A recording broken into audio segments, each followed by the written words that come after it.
луѓето низ историјата од секогаш се бунтувале или кревале така наречени буни, востанија, револуции, но по примерите од историјата гледаме дека тие буни, протести и слично секогаш биле кон тој што им ја окупирал државата и им воведува лоши пракси или лоши работи за нив, односно им ја експлоатира земјата, им ја краде, им става даноци големи, ги уништува обичните луѓе, а ја јача некоја одредена класа. И од секогаш тоа било повод за буна или револуција. Меѓутоа, еве денеска, кога наводно имаме наша власт во Македонија, Србија, на Балканот, ќе зборувам конкретно, сепак луѓето имаат потреба за буна. Тоа го гледаме по примерот, односно тоа што се случува во Србија, односно буната која што се крева во Србија. И сега тука би го поставил јас прашањето, зошто ние, народот на Балканот, би чувствувал потреба за буна, доколку власта е наша, како што ни тврдат? Зошто би осеќале потреба да се бунтуваме против нешто што е наше? И сега тоа доведува до прашањето, затоа што ние имаме потреба да се бунтуваме, дали оваа власт што е кај нас Србија и на Балканот се наши, односно се домородни власти?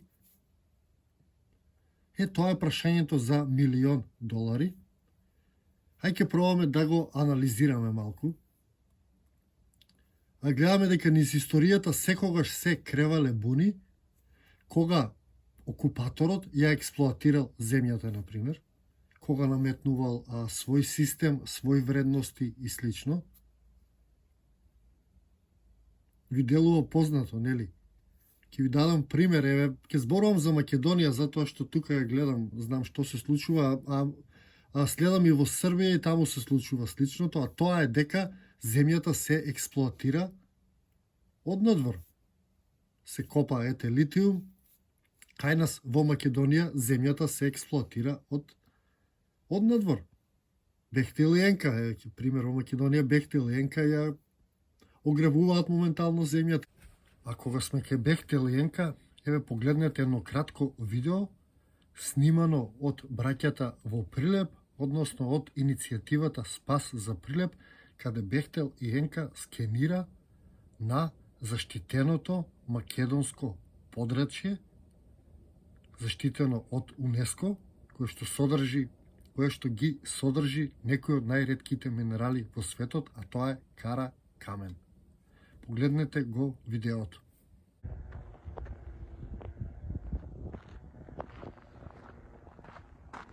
Ете го дронот во акција како изгледа, каде го дига скенерот за метали, како што кажа. Го картографираат целиот терен.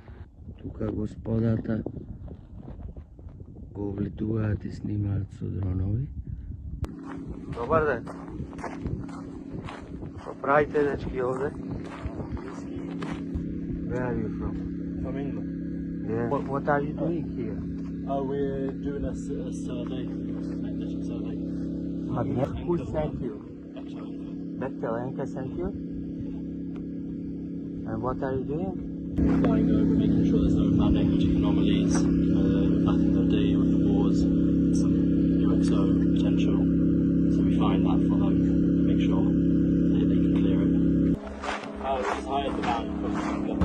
Okay, my friend.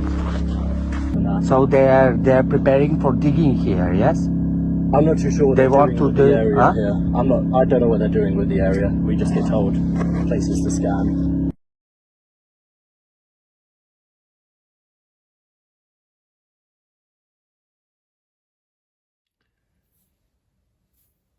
Потоа, вредностите дали овие вредности што ги имаме се наши, домородни, или се однадвор.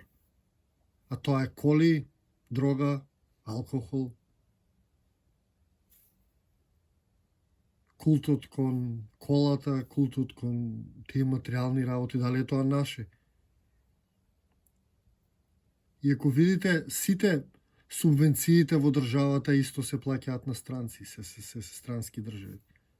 И ако видите, ако ги сумираме сите тие работи, ќе видиме дека потребата да се бориме против овие што не владеат е затоа што не се наши. Чи нашата душа, нашето тело го знае тоа. Го знае тоа и во соседна Србија, го знае на цел Балкан и затоа луѓето имаат потреба внатре да се борат. Зошто ти би се борел против нешто ако е твое? Зошто? Немаш никаква потреба. Но, доколку ги гледаш дека некој те ограбува, дека не е твој, тогаш се јавува таа желба за борба. Односно за буна или бунт. А сега гледам Србија, си се борат, значи таму е нагласено тоа, избувна тоа таму, и наскоро ќе дојде и кај нас. Затоа што и тука во Македонија ние осеќаме дека овие што не владаат изминатите 30 години не се наши. Толку е тоа јасно. Најпластичен пример дека ние не сме владеени од наши и затоа имаме потреба таква во себе против да одиме, е музиката, филмовите. Оди во секој кафич, места каде што се собираат најголем број на луѓе, слушаш англиска музика. Ние растевме со таа англиска музика, со тие англиски филмови. Зошто до Бога ние би растеле со таква музика, кога имаме наша прекрасна музика, единствена во свет, која што ќе те воздигне, а нема да те спушти, како што ни прави таа англиска музика. Ете, тоа зашто размислувам кога ги гледам овие работи, дека луѓето длабоко во себе чувствуваат дека не се владеени од наши и дека не се владеени од мнозинство. Тоа е една голема илузија. Ете, ќе ви кажам за тоа наши. Кога се воведуваше феудална реформа во Македонија, земјата на сите селани им се одзема и се даде на државата. Или државата им ја одземја земјата. Потоа, државата таа земја во Македонија ја подели на 8 фамилии на владење. И сега тие 8 фамилии што добија земјата, а презимињата во секоја област не можев да ги најдам, јас истражував, мислам дека ќе ги најдам, меѓутоа тоа што дознав е тоа дека истите тие фамилии на кои што државата во време на феудалната реформа им ја доделила с истите фамилии кои што не владеат ден денеска, дали во едната владеачка партија, дали во другата. И ако видиме уназад стотици години, ние сме владеени од истите фамилии, кои што кога државата им ја дала земјата која што била одземена од селаните, потоа тие истите им ја рентале земјата на селаните, замислете. Потоа со текот на годините, за да се намири народот, кога станал веќе свесен за тоа што му се прави, дел од земјата е вратена назад, меѓутоа тие фамилии, користејќи таа земја толку долго, останале многу богати и останале во врвот на владењето во Македонија и до ден денеска не владеат. Тоа е за тоа колку се тие наши, тие фамилии биле дојдени од страна и си останале тука на некој начин да не владеат. Тоа е, за тоа не ги осеќаме овие власти дека се наши, истото верувам дека се случува и на цел Балкан и затоа луѓето длабоко во себе го имаат тој порив да се бунтуваат и да креваат буни и револуции. Не би кревале доколку се нивни властите. Потоа за мнозинството исто е чудно. Ни кажуваат дека не владее мнозинството. Еве пак ќе земеме еден обичен пример. Ете ќе ги земеме владеачките партии ВМРО. ВМРО има 20% рейтинг, опозицијата има 10% рейтинг. Сега да го земеме тоа пластично, ние сме 10 луѓе. Двајца се за ВМРО, еден е против. ВМРО владее под некое мнозинство. Кое мнозинство е тоа? Кога ние другите сме 8. Како може тоа да биде мнозинство? Видите каков систем направиле, каква илузија, да мислиме дека таа мала поддршка што си ја купуваат со тие пари што ги имаат од времето на назад, ние продале како мнозинство. Значи, тоа не е точно дека мнозинството не владее. Значи, разгледавме две работи. Една работа е дека чувствуваме потреба да се бунтуваме затоа што владите не се наши. И второ, чувствуваме дека сме излажени за тоа дека не владее мнозинството. Тоа е тоа што се случува и мислам дека е фер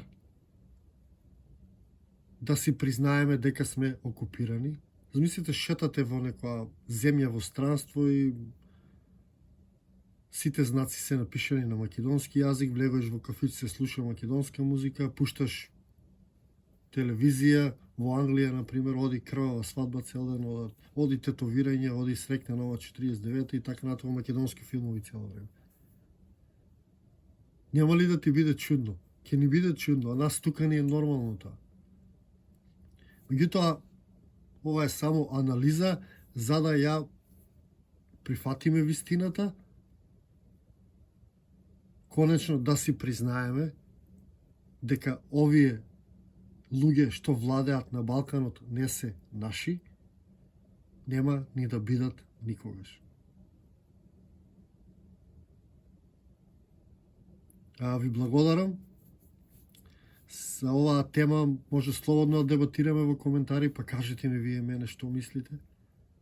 Тоа е мојата мала анализа на ова што се случува. И се надевам дека грешам. Во секој случај ви благодарам што го изгледавте и ово видео. Ние се гледаме во некој мое наредно видео или низ нашата убава Македонија. До тогаш ви го посакувам секое добро и се гледаме.